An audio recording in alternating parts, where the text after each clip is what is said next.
If you're in sales, if you're in business, whatever it might be, you have your goals, you have your KPIs that you want to hit. I want to walk through a step-by-step process on how you can crush your KPIs using something that we like to call business plans.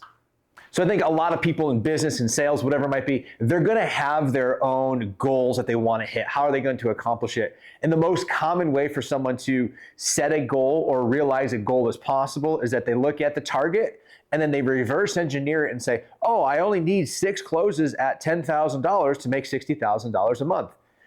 Sure, I mean, that's part of it, right? But really, when we get down to the nuts and bolts of it, we want to understand exactly how we can make that happen, what adjustments we need to make, what actions we need to take, and what help we need to ask for. And yes, it's okay to ask for help.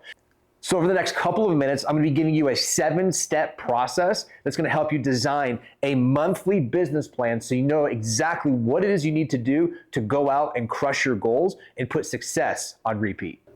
Okay, so let's kick it off. Step number 1 is establishing your goals or your KPIs. Pretty self-explanatory, but we need somewhere to start. So step 1, goals, KPIs. So KPIs, key performance indicator, or your goal, either or works. If you have a KPI system in place where it's like, hey, if you don't hit this, you're fired, your attention should go to the KPIs and superseding those, obviously to keep your job. But if you have a little bit more flexibility and you want to work on your personal goals and or both and have them intertwined, which is recommended, then you need to establish, where your focus is going to be. So step number 1 is understanding or establishing your goals and your KPIs.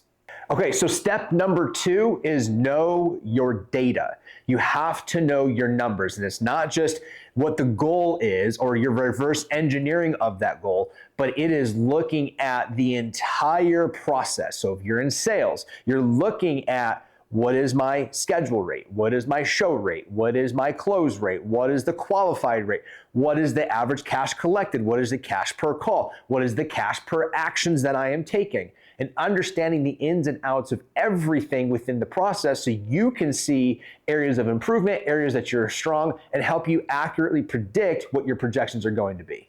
So step number 2 is data. Okay, so we've established our KPIs, we've established our goals, and now we're looking at our data. We know historically how we perform and where our numbers are at. So again, in sales, we're looking at how many leads are coming through, how many of those leads are actually scheduling to my calendar. Of those that are scheduling, how many are showing? Of those that are showing, how many are qualified? Of those are qualified, how many am I actually closing? And those who I'm closing, what is the average cash that I'm collecting per deal? And then we can retrace all that and say, okay, our cash per average qualified show is X. Our cash per scheduled appointment is Y. Our cash per lead generated is Z, right? And so we're able to set up and we know exactly where our metrics are. Now that brings us to step number 3. You need to have the right strategy in place to leverage the data so that the goals can be achievable. Now, what I mean by that is looking at areas of improvement. What is your strategy to help you achieve that outcome that you're looking for? So for example, you might be looking at your data and realize, man, my show rate is 38%. I can get that up to 50, 55%. And all of a sudden, if everything stays the same, I'm 1.5x my output, 2x my output. That's a complete game changer. So what is your strategy? It starts with reviewing the data and then having a strategy on what areas you need to improve. One of the biggest mistakes that happens when we're setting up these strategies and these game plans and business plans is that everyone wants to look at improving every single metric. You might be looking across the board. Again, these are arbitrary numbers, but you might be looking across the board and saying, okay, our schedule rate is at 20% of leads that come through, end up scheduling the call. Of those, so let's say 100 leads are generated, 20% schedule, so that's 20 on your calendar. And then of those, let's say 60% of those show, which would be math, which would be like 12-ish or so, 11, 12 would show up to that call. And then we know that, let's say 8 of those are going to be qualified and I close at 50%. So 4 of those will close and the average cash is $5K. So I bring in $20,000 off of that. Again, just made up numbers as I went on. But we need to look at it and say, oh, we can increase our closing rate. We can increase our cash collected. We can increase our show rate. We have to find what gaps are missing so that we can improve on one or two metrics and not try to look at the system as a whole, but where are we exactly and how we can go about improving. So strategy comes into what areas need to be improved and setting the tone, setting clarity around where we're going to be improving. Which brings me into step number 4, which is action. What actions are you going to take to implement that strategy so that you can be successful? All right, so pretty self-explanatory. If you know, let's say, for example here, if your show rate stinks and you know that you are leaving money on the table because you are not talking to enough people, the schedule is full, but they're not showing up. They're showing up at a 25% clip, and you think that it could be a 50 or 60% clip. You have your strategy in place saying, okay, I know they're at 25%. My goal this month is to get them up to 40%. Well, what actions are we going to be taking to increase the show rate? Are we looking over our lead nurture? What's being sent ahead of time? How are we setting the expectations of the calls moving forward? Are we confirming the morning of? Are we following up? Right? There's so many different things that we could be doing action-wise to help us implement this strategy to improve our data, to help us hit our goals. You see how this all works? Then step number 5 is going to be personal development. Okay, so there's nothing that grinds my gears more than I wish we were doing better. I wish I was making more sales. I wish I was doing all this. What are you doing right now to get better? It's great that you have a strategy in place and some actions around improving show rate, improving close rate, but are you actually consuming good educational content? Are you attending trainings? Are you asking your manager or supervisor for assistance? Are you doing the things to help you develop better at what it is that you do, not just winging it with a hope and a prayer? Step number 6, identify the obstacles. The obstacles are incredibly important. And the reason being, and why I put them at step 6, strategy, this is what we need to do. Action, this is how I'm going to do it. Personal development, this is how I'm going to get better at doing it. And then obstacles is identifying what roadblocks might come up while you're trying to achieve your outcome. And these are really good to recognize because A, we can fold them back into personal development.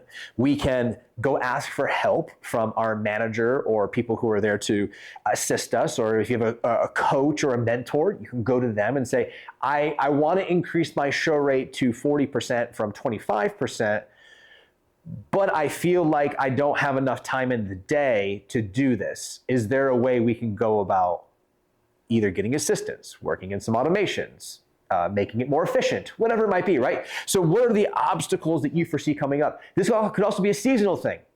Hey, we have, the last 2 weeks of December, typically people check out because you go into the Christmas season, you have Christmas Eve, Christmas Day, and then between Christmas Day and New Year's, everyone just kind of does whatever, right? It's kind of a free-for-all at that point, and no one really puts in a whole lot of effort because everything is a next year problem, right? So we have to identify, is December really going to be a full month of hot action? Probably not, right? So that is an obstacle that could be in our way to hitting our KPIs.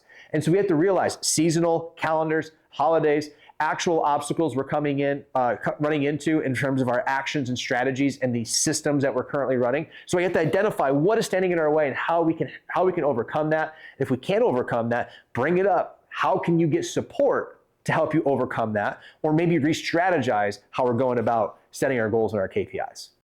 All right, and so to bring it all together, I brought up the red marker and I'm going to put it on the side of the board in bold, partially because I ran out of space at the bottom here, but it's probably the most important piece of this entire equation.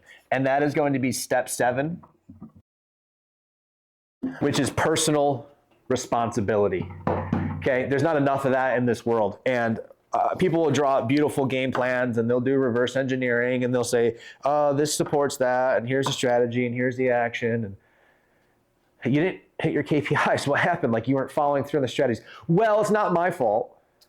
For any of this to work, For you to be able to hit your goals, your KPIs, and your outcomes, there has to be personal responsibility attached to the game plan. So steps 1 through 6 is actually developing the plan, and step 7 is the biggest part, which is execution and personal responsibility. I cannot stress that enough.